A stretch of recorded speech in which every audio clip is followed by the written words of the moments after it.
also known as Paul Schneider, but mostly as Froggy. I'm going to be talking today about a product called LabTech, and the name of my talk, as you can see, is Making Life at an MSP Easier and More Difficult with LabTech and Automation Techniques. So a little bit about me.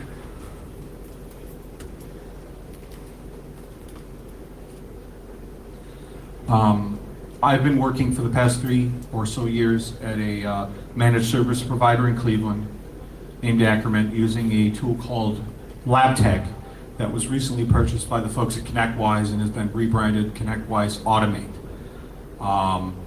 It's a really powerful tool that has a lot of great features and also has a lot of great hindrances and kinds of and pains. As I mentioned previously, I co-founded Nauticon back in 2003. Our first one was in 2004, so I've been around the hacker scene for a long time. Don't tend to speak a lot. I like to work on the back end of stuff. I like to go to DEF CON, help out other conferences start.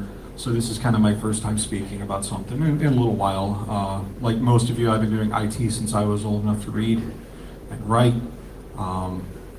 It's just something I've always enjoyed, trying to explore what technology does and does not do. And when it doesn't do something, to try to get it to do it anyways. And that's a really good skill with LabTech, because it's almost kind of like a game engine, where they give you a lot of bare metal stuff and a lot of primitives, and you have to kind of round out what you want the experience to be.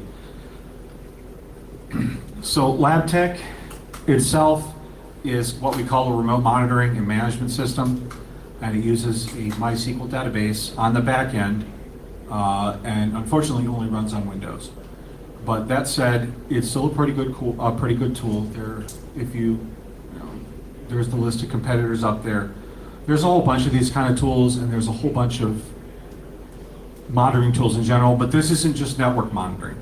We're not just monitoring network traffic.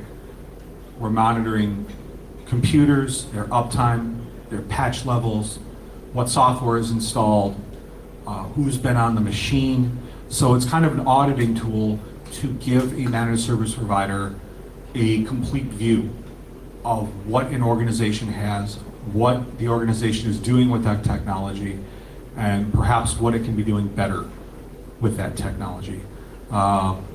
Anybody here work at a managed service provider? Does anybody here know not know what a managed service provider is, really? All right, fair enough.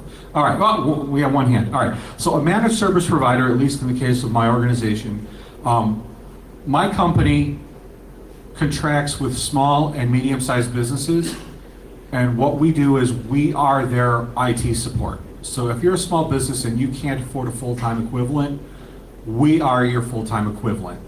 The way we operate, generally speaking, is an all-you-can-eat plan, where you can talk to any of our techs at any time of day and get support on your issue. We handle your backups, we handle your virus protection, we handle going on site if we need to deal with your issues.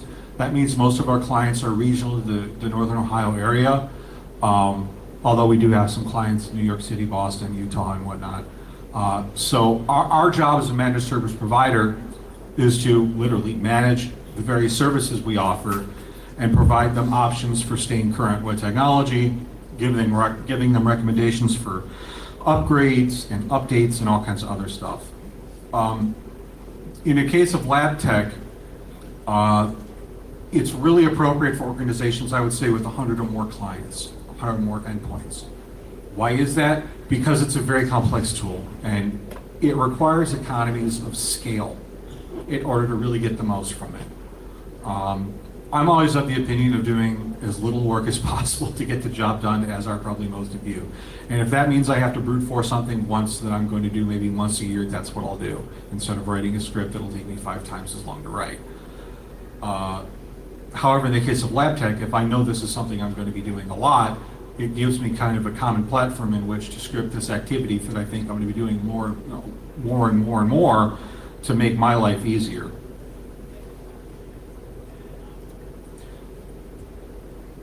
All right, so when you're at a managed service provider, these are the things that at least I'm always trying to think of. Now, granted, I'm not the owner of the company.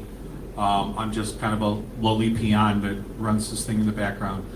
But when you're working in a managed service provider, the goal is to give the client the most bang for the buck without actually having to do anything or having to do too much. So that means reducing your labor costs, and one of the biggest labor costs is having a technician spend 45 minutes to go to your location and take care of whatever flavor of the day, malware, problem that you have. But it's also important to try to improve the labor quality because there's so many people offering similar services. Everybody has a couple computer guys or girls they know that they can call on to do stuff. What you want to do is you want to find the problems proactively if you can and deal with those. LabTech is a tool that can help you do that. And hopefully do that faster than some of your competitors. And most importantly, fixing it the first time around. So there's accountability for your clients to know that when you do the job is done right.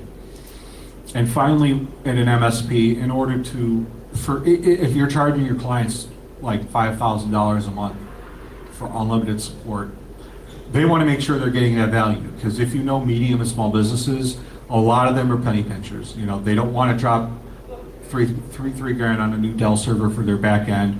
They don't want to do this. They want to spend as little money as possible.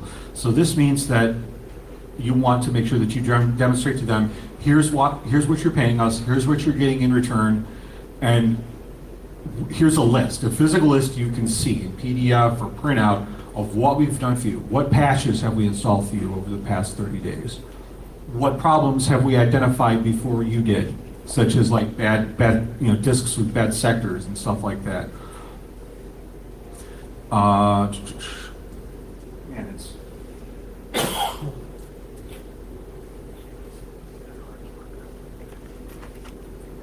I swear. All right.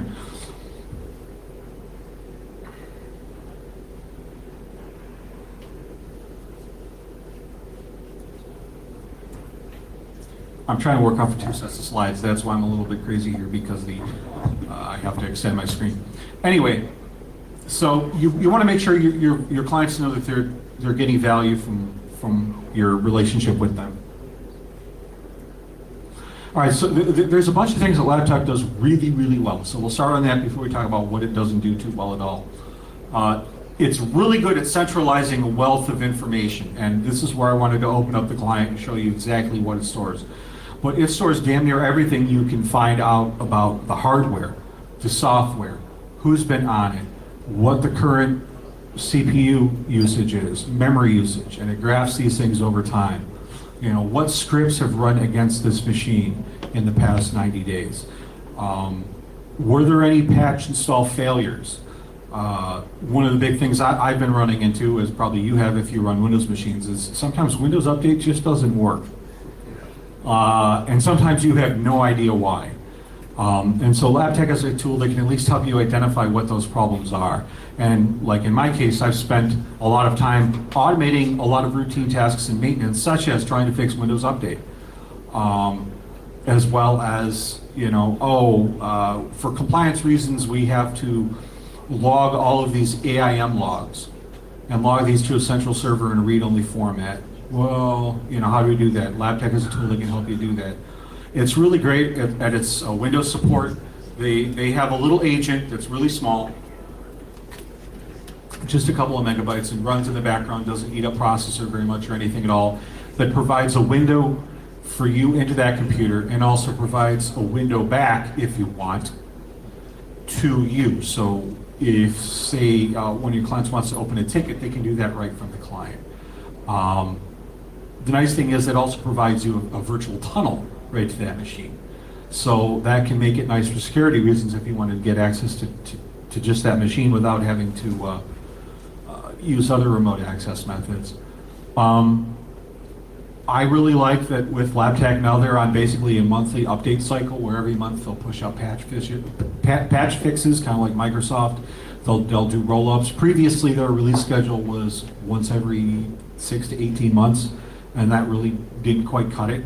So their update cycle has been a lot better recently. And as I've learned, there's a huge community of people out there that actually run this thing. And they're very involved with the users. There's a site that I'll link to you later called LabTech Geek. And it's run by a couple of folks who actually write the software. And it's an unofficial site, unofficial support, but it's a great place where people can share scripts, can share knowledge, can share tweaks and tips that aren't exactly authorized. You know, this is kind of where they can play around with certain plugins that aren't sanctioned quite yet. And one of the things that I like is that it has a lot of integration with a lot of different AV and backup vendors, so that it can include that information, so you don't have to look at your backups in one source, your antivirus in a completely different dashboard. It can bring all of that together, and that's really where the value is. So you don't have to look at 13 different places to get the same information. One of the scripts it has, and one of the ones I've worked on, is who here still uses crappy old Windows backups on their server? Anybody? Well, my clients love to. They love Windows Backup because it's free. And so writing scripts that parse what the results of that are and throwing that all into a central database, it's really nice, rather than having to go, well, previously what my employer did is go to each machine every day and make sure the backups ran. That's not efficient, that's not fun, that's a waste of time. So we were able to completely get rid of that. And the last two things are of paramount importance. Change management audit trail, right? So if somebody runs a script, it will show in the logs that they ran that script, when they ran that script, what they ran that script against. So if things go sideways, it's easy to trace it back to who did what.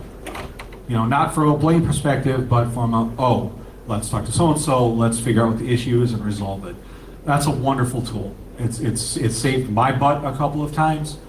Clients who said, well, you know, you installed this patch on such and such a date, and it broke my computer, and I want you guys to buy me a new one. And we're like, actually, our records show you, and here's a printout of all the patches we've installed. And oh, look, you installed this piece of software on such and such date that we told you not to do and not to install, and it crapped out your machine. Oh, well, I guess you got me. So it can be really nice in terms of the cover your ass situations. And finally, granular patch management with Windows patches. One of the things that the newest version of LabTech allows you to do is actually stage patches to certain subgroups, either within a client, an organization, or even a location within an organization. So that, you know, like in a couple of our cases, we have financial firms that trade on the NYSE and manage hundreds of millions of dollars. We don't want to push Windows updates out if we know it's going to host the machines. This way we can stage them first on a couple of guinea pigs, make sure they work, and then push them out to the rest of the organization. A couple of things it doesn't do well. There is built-in ticketing, and it can be really powerful, but by itself it's a little rudimentary, it's a little rough around the edges, and it's the reason that a lot of people use another ticketing system with LabTech. And it's also the reason why ConnectWise bought LabTech. So who here uses ConnectWise at all for ticketing and anything like that? You're missing out, in my opinion. It's a great platform for ticketing. Now the integration with LabTech is really tight, and it just works. Not necessarily out of the box, but it works pretty damn well. One of the other things that LabTech does is it likes to give you too much information. And as we know, too much information is almost as bad as not enough. And out of the box settings, it'll give you an error if somebody's startup menu is overloaded. It'll throw out an error for every smart error. Every time a disk needs to be defragged. So you have to tweak these things and set them how you want them to, like, okay, if the disk is fragmented, defrag it. You know, stupid things like that. It doesn't take long to do this stuff, but there's so many different things you need to do and so many different monitors. Last count was about 250 different monitors that run centrally on the central database, that it requires a lot of touching a lot of different parts of the system to get it set up just the way you want it, which means that there is a steep learning curve to the system. And that's one of the biggest complaints I can have around it. The interface sucks, it's kind of fugly. But once you learn it, you zip along really fast. Unfortunately, getting up to speed for me took me about 3 or 4 months to really understand what was going on.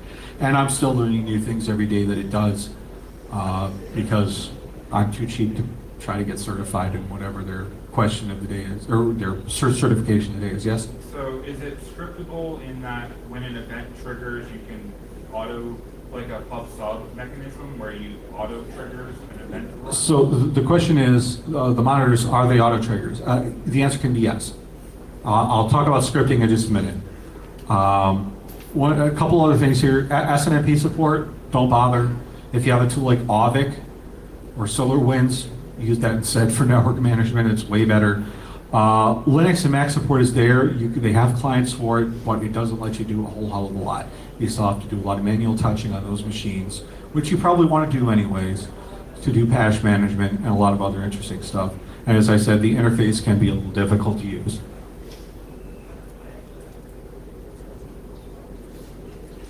All right, so third-party add-ons, as I mentioned, there's a lot of things out there. ConnectWise is one of them. It's not really third-party anymore. It used to be, but it isn't. Who here uses Chocolatey or something similar? Does anybody not know what Chocolatey is? Okay, so Chocolatey is essentially a poor man's apt-get for Windows, right?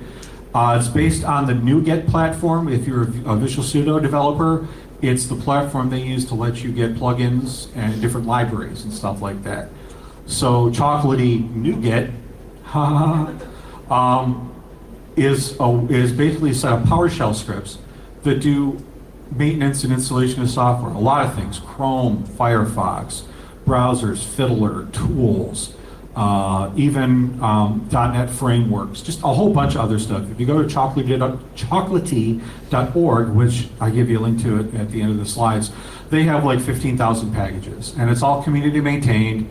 Some of the packages aren't maintained particularly well, but it's a really neat tool, and it's absolutely free, which if you're a sysadmin or an MSP, free is always good.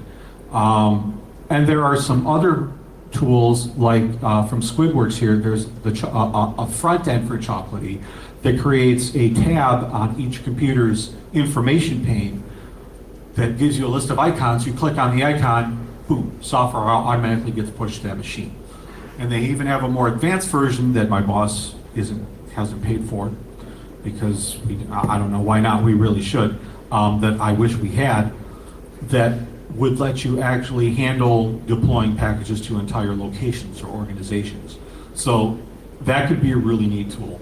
That was kind of one of the big things about Windows that I wish it always had, was apt-get, because I'm kind of a Debian guy. And this is, yeah, it makes life a little bit easier for me. Chocolatey has a pro version now too. And you're right, they do have a pro version. I completely forgot about that. You're right. Does it do Java and Ruby? Yes. Yeah. All right, so in terms of performance, if you were to set up a LabTech server, it doesn't really need a whole lot of CPU resources, but it sure as hell needs a lot of RAM. I run mine in a VM on a VM host with a couple Xeons and 64 gigs of memory. One of the big things that makes LabTech work for me is the fact that I'm able to run the entire database in memory. The entire database for me is about 28 gigs. So I make sure to allocate the InnoDB buffer pool big enough just to hold the whole damn thing. Now, by default, LabTech doesn't tell you to do that. They give you a couple suggestions for tuning it to 4 gigs, but it doesn't really matter. If you have the memory, memory's cheap. Throw as much memory as you can in it, have the whole thing run in memory. Make sure you're not doing your log flushes at every commit. Just have them run one every second or so. So that's why you turn that flag TRX commit at 0. If you lose 2 seconds worth of data, big deal, right? If your LabTech server crashes and your database crashes, you have a bigger problem again than losing a couple seconds of data. But in order to keep my database size within reason, I try to keep a couple tables small. One is the script logs table, and that's a log of every action every script takes. That can get big, and of course your event logs. Anybody who has worked with event logs knows that there's so much superfluous bullshit that shows up in event logs. I keep those less than 7 days, and honestly, I keep my event logs to 4 days. If I want more, I'll go to the machine. And usually if it's something really, really important and I haven't noticed it in 4 days, there's a problem there too. Scripting. All right. So in this talk, I said I was going to talk a little bit about PowerShell and LabTeX scripting. I'm probably going to talk a little more about LabTeX scripting because my boss has asked me not to talk about some of the PowerShell stuff I've been working on, which sucks. But that said, when I'm talking about scripting, LabTeX can utilize all of these. And I use all of these within it. So within the native LabTeX scripting engine, I call Perl scripts. I call PowerShell scripts. There's command functionality within the LabTeX scripting language itself to make PowerShell calls. So that can be really nice.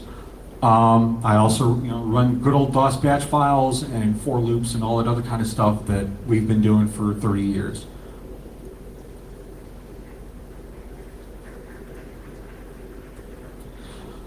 All right, so as I'll show you in a few minutes with some examples, it's a really high-level language, LabTeX scripting. It's not something you can write in text editor and then interpret. It's actually kind of point and click, which makes things kind of slow, but there's a reason for it, and that's because it relies on a lot of data that's inherent to LabTeX itself. So there aren't a whole lot of generics that you can use within LabTeX. It's all very specific. The nice thing is it allows you access to things like registry keys right off the bat. LabTeX keeps a copy of every computer's registry. So if you need to check a registry key, you can check it. If you need to check what the size of a disk is, it already knows. Just all these different state variables are already kept in LabTeX, and it allows you to easily get these. It also allows you to access the underlying SQL, which can be both a blessing and a curse. But if you can do a little SQL programming, you can put together some really powerful queries. And the LabTeX scripting engine has some powerful SQL data set functionality that lets you iterate over data sets and stuff like that. So that can be really nice. And I call it a pro. For me, it's kind of a pro and a con, the point and click interface. One of the downsides is that it is slow. And sometimes I mean, but slow. When you run a script in Linux, or even PowerShell at the console, you see it working interactively, right? That's not the way this works because everything's being audited, every action. So every line of the script is sent by the server to the local machine to run as an auditable command, right? So that means every line is sent line by line to the remote machine to run. This means if you schedule a script to run immediately, it might run now, it might run in a minute, it might run in 5 minutes, depending on when the last time that computer checked in. Obviously, if the computer's not on, it's not going to check in at all, and the script is just going to kind of sit there twiddling its thumbs, waiting for the computer to come back online, or timing out. As I said, the scripts run from the central server in a stepwise fashion. You can only edit these in the LabTeX interface.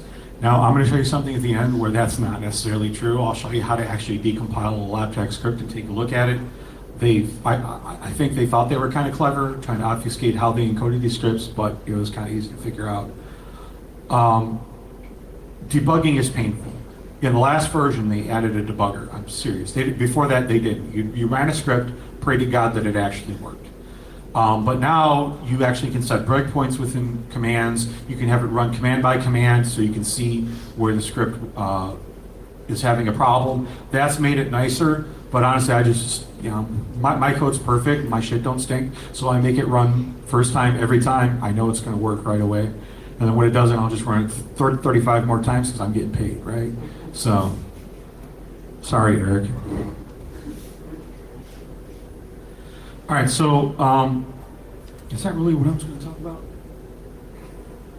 All right, a little bit about PowerShell. I'm sure most of you know more PowerShell than I do. I'm going to be very honest about that. That's something I've been teaching myself, so I'm not going to go too much on this slide. Although one of the pet peeves I will say is PowerShell sucks in that every different version of Windows seems to have a different version of PowerShell. So writing a script that works on this script works great on Windows 7. Well, all right, maybe it doesn't work on Windows 8. Or you write a script on Windows 10. Is it going to run on Windows XP? Hell no. Or even between different versions of server. That's kind of a pain in my ass.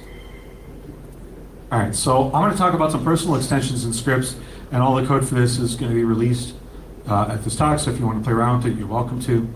And as it says, these are things I made in LabTech to make my life suck less. The first thing is there's no version control for scripts inside LabTech. This is bogus. So I built one, because why not? And when I say I built a version control system, essentially what I do is I have a script here that runs every hour on the central server, checks the scripts, and says, has this script been changed in the last hour? If the answer is yes, I store a copy, I take a copy of that line in the database with the script, and I put it in my script archive database. Not a big deal, right? Kind of one of those things you think they should almost kind of have it inherent. And it's one of these things that I want to actually put in real, a more robust version control so I can refer to previous versions. I just haven't had time to do that. But this is at least a nice way of saying, oh crap, like I overwrote the script, or I started making modifications to a script. The modifications I made were stupid and made no sense. How am I going to get back to my original version that I know works? This is the one way to do it. The other way you can do it is make a copy of your script before you start editing it. But if you're like me, I don't ever think about that. So this is kind of my backup plan in case. And this is an example of a LabTech script window. One of the nice things is besides this if true, there's a lot of other conditions here you can put, like if registry key equals this, if there's a certain file name, if a certain file exists in this location, do this. And then there's a then. But there's also that I don't show an else. So it allows you a lot of flexibility to respond to stimuli in a meaningful way quickly. But a lot of the scripts that you'll see start out with if true, because some of the logic you're going to be dealing with might be a little more complex. And in this case, you can see that this is a script, runs once an hour, calls another Perl script, and of course I put the different versions here, so if I get hit by a truck, somebody knows how to recreate what I'm doing and put everything back. And so all it does is basically calls this Perl script and then runs a report and keeps a copy of that report in the database. And this is the stupid little Perl script. It doesn't do a whole lot, but these two little scripts have saved me tens of hours. And it only took me like an hour and a half worth of work. So essentially what we're looking at here, as you can see, is preparing the query. So we'll look at the change time. If there's actually, so yeah, if there are no rows of scripts that need to be archived, we ignore it, otherwise we just add them to the database. The other thing I did for my boss that he really loves me for is what's called a morning roundup.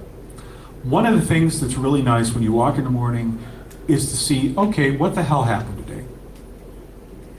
What happened overnight? What machines were patched? What machines, just what happened overnight? Were there any machines that need to be rebooted? Basically, it's kind of like a morning status alert of what's going on. And as you can see here, it's another LabTech script if true. We run yet another Perl script. And if Perl's not there, we actually let you know, which is kind of nice. And then we pull some information out and we send it off to the morning roundup script. And at the end of the script, we send the results off to an email, off to a grouped alias.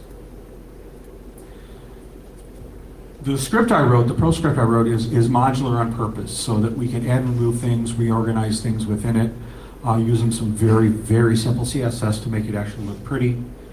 But we want to know where offline servers are, if we had any backup failures, if machines need reboots, and all this patching information. My boss is big about patching and making sure our clients' machines are patched. Patching is difficult because if you have users at remote sites, they don't like to keep their computers on during their patch window. So we like to know these kinds of things. And this lets us know that, oh, Sally has missed the previous 5 patch windows because her machine wasn't on. We can give Sally a call and say, hey, would you mind keeping your machine on and not turning it off, or changing your power management settings? And here's an example of what that script looks like, what that script produced, that Perl script. And again, it's just stupid simple CSS and HTML, and it tells us which master servers are offline. There's our backup failures for Shadow Protect and Windows 2K8. Here's all our servers that we need to reboot. Here's all of our clients that were supposed to patch last night. And I don't know what the hell this is. This whole workstations encountered a patch failure. They didn't give you the computer name. That's a bug I got to figure out apparently. And then there's 115 workstations missing patches. But it tells you, was it offline during the patch window? Yes. Well, now we know that. How many patches are missing? Obviously, you can't apply patches sometimes if the machine needs to be rebooted. Some people who refuse to reboot their machines. They have users that will turn them off at lunchtime and to turn back on. Then you have users who will keep them on for 45, 90 days at a time. So this is the kind of thing that we like to know in the morning, so we kind of know what we're getting into when we step into the office. All right, now for some fun stuff, including demos. All right, so this is going to be painful to do this way, so let me do this.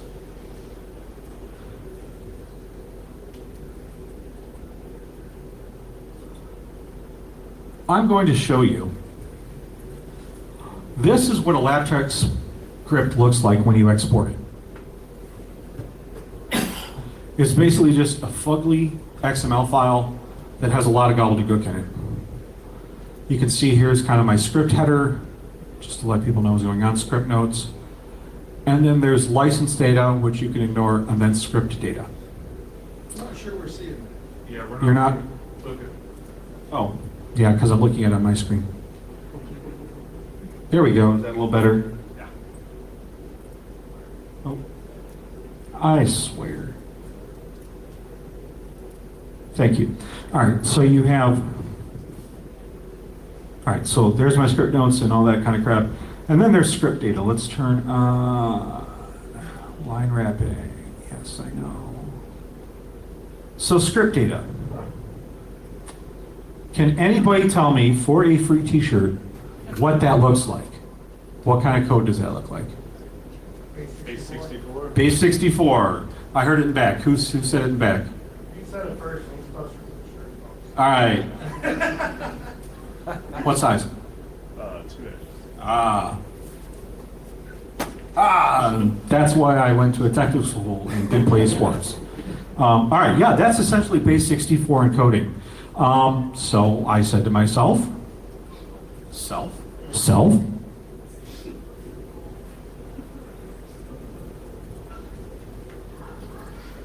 That looks like base 64. Now, who here knows what the name of the base 64 decoder is within Windows? PowerShell. There's PowerShell. There's another one. CertUtil. That's right. What size? Medium. Excellent. Watch the. Yeah. I'm not too worried. All right. So we're going to do CertUtil. Decode raw text SQ.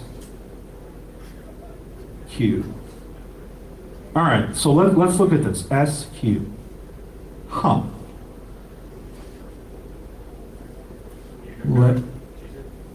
gzip. Yeah, that might be gzip. So let's call SQ as gzip. Gzip D as GZ. All right, now we have S. And let us get back into edit pad. Oh, look at that. All the LabTeX script is an XML file that's been gzipped, base 64 encoded, and put into an XML script. Right? When I found this out, I was flabbergasted.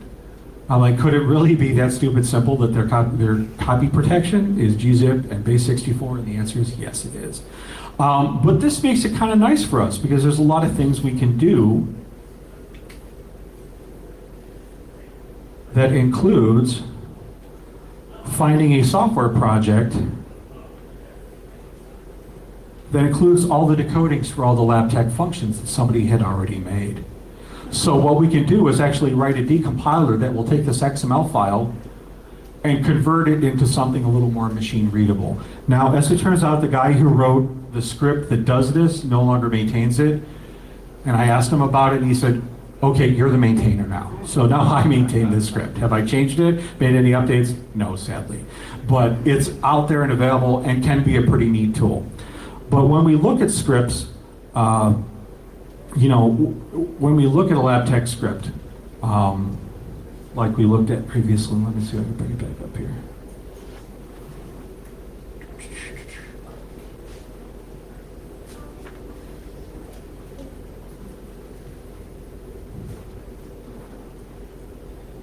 All right, so yeah, there's so many different variables and things that are built into lab tech that it's almost impossible. It doesn't even make sense to really have a lab tech script compiler because it relies on so many different variables that are inherent to lab tech itself, which is a little bit frustrating in a lot of ways, but it does make life a lot easier because you realize you just have to deal with what they give you.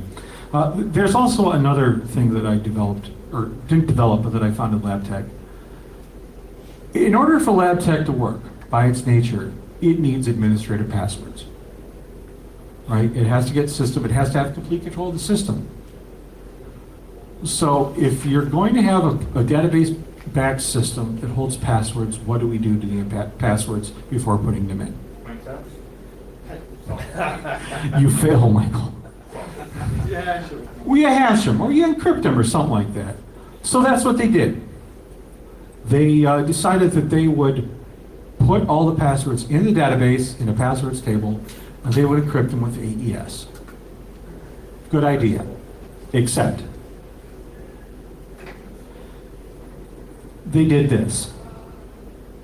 Here's the problem. Shock and cat block client ID 1. Client IDs in LabTech start at 1.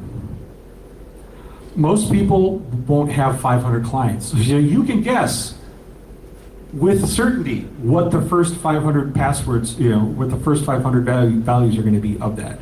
They don't salt it, they don't do anything else. So while they encrypt it with AES, they use a password to encrypt it that is absolutely trivial to guess. And if I wanted to lose my job, I would run it against my current database, and I'd show you. It dumps all the passwords out beautifully. I actually contacted LabTech about this, and they said, this is not a security issue in our product. I'm like, the fuck it is. They're like, no, because you have to gain access to MySQL first in order to do that, or through our system. And our system itself, you haven't found a vulnerability in the outer wall of the system, thus this is fine. Oh, we're only paying God knows how many tens of thousands of dollars a month for this product. You're right, we'll just trust you. So this still has me a little bit bitter, but it also reminds you, if you're going to use this system, make sure MySQL is up to date. And the frustration with this is the version of MySQL they have certified with LabTech 11, which is the current version, has a couple CVEs out there that are on a scale of 1 to 10, 10s. So immediately out of the box, you want to make sure you get MySQL up to the latest version. Disable simple ciphers and other crap that any good vulnerability scanner will give you. And it should make your life a little easier. So other than this kind of big showstopper, LabTech is great. LabTech is great, but you have to be vigilant. All right, so there's some of the links, and again, these slides are going to be available here at thefroggynet.com/LT presentation in a few minutes, as well as a copy of all the Perl and XML encoded scripts. There's a couple other sites here too. If you're looking for third-party tools, Squidworks, I would check it out. Our LabTech Reddit is actually really great. There's also an R MSP. And that's a pretty good Reddit as well for managed service providers. This is the tool that decodes LabTech scripts, and there's a bunch of other crap there that theoretically I'm maintaining. And somebody also wrote a LabTech script to JSON file. I don't know why. Somebody had a use for it, but there's work being done there too. Are there any questions about LabTech, MSPs, My Life, Nauticon?